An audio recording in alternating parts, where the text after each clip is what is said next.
Argentina এবং ইজিপ্টের ম্যাচের পর থেকে বাংলাদেশে অধিক পরিমাণে ধর্মগুরু এবং ধর্মপণ্ডিতের আবির্ভাব হয়েছে। তারা খুবই ধর্ম নিয়ে কথা বলতেছে।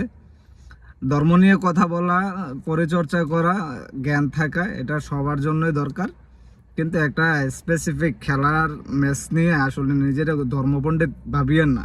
আমরা ওই সকল মুসলমান এক হাতে তসবিহ গুনি আর এক হাতের গিরা দিয়ে সুদের হিসাব করি।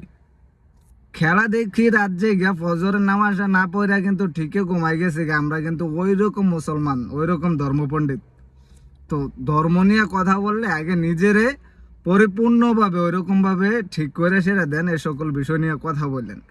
আপনার শুধু এই একটা ম্যাচে মনে হইলো যে প্রত্যেকটা ইসলামিক কান্ট্রির সাথে অনিয়ম, অন্যায়, অত্যাচার, অবিচার, বৈষম্যতা করতেছে, আর বাকি জিনিসগুলোতে চোখে পড়ে না, তখন কথা আসে না। ইসলামিক প্রত্যেকটা কান্ট্রি বর্তমানে অত্যাচার এবং জুলুমের শিকার, বৈষম্যতার শিকার। তো কথা বললে তো সব বিষয়ে কথা বলতে হবে। জাস্ট একটা ম্যাচ নিয়ে কেন নিজেরে ধর্মপণ্ডিত বানায় ফেলতেছেন? আপনার থেকে ভালো আর কেউ বোঝে না। তারপরে আরো একদল লোক আছে, তো ওরা বলতেছে যে আর্জেন্টিনা ইসরায়েলকে সাপোর্ট করে, মেসি ইসরায়েলকে ডোনেট করে। ভাই, আমরা আর্জেন্টিনার জাস্ট খেলাটাকে শুধুমাত্র সমর্থন করি। ওরা ভিন্নধর্মী।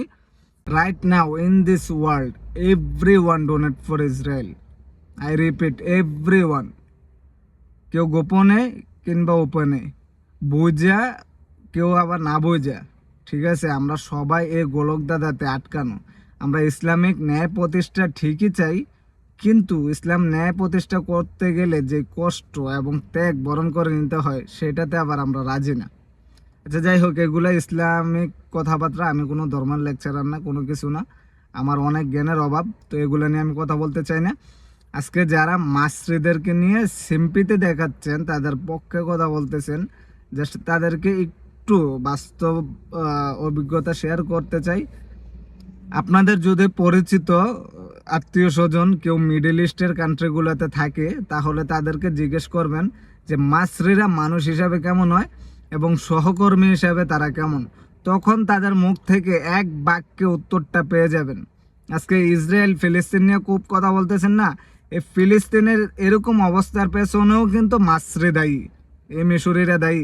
মিডল ইস্টের প্রত্যেকটা কাজের সেক্টরে মাসরিরা অনেক পরিমাণে অন্যায়কারী, জুলুমকারী, অত্যাচারী। তারা এই এশিয়ান যে কান্ট্রিগুলো, স্পেশালি বাংলাদেশে মানুষদের সাথে যে অত্যাচারগুলা করে, অন্যায়গুলা করে, নিজের চোখের সামনে দেখলে তাদেরকে লাইতে মেরে লেতে মন চাইব। মাসরিরা লাক্সারিয়াস লাইফের জন্য করতে পারে না এমন কোনো কাজ নাই। আবার সেটা হারাম কিংবা হালাল যেটাই হোক, ওদের কাছে লাক্সারিয়াস লাইফটাই খুব বেশি প্রায়োরিটি ওরা দিয়ে থাকে। তো ভাই, ওই দূর থেকে অনেক কিছুই ভালো লাগে, অনেক কিছুই সুন্দর লাগে। কাছ থেকে যারা দেখে, যারা মিশে, তারাই বোঝে কতটা ভালো আর কতটা খারাপ। সো জাস্ট একটা সামান্য ম্যাচ নিয়ে ওই নিজের খালি চোখে দেখা সকল কিছু জিনিস নিয়ে সেটা নিজেদেরকে ধর্মপণ্ডিত হিসাবে আবির্ভূত করার চেষ্টা করিয়েন না। এগুলা আপনাদের সাথে যায় না।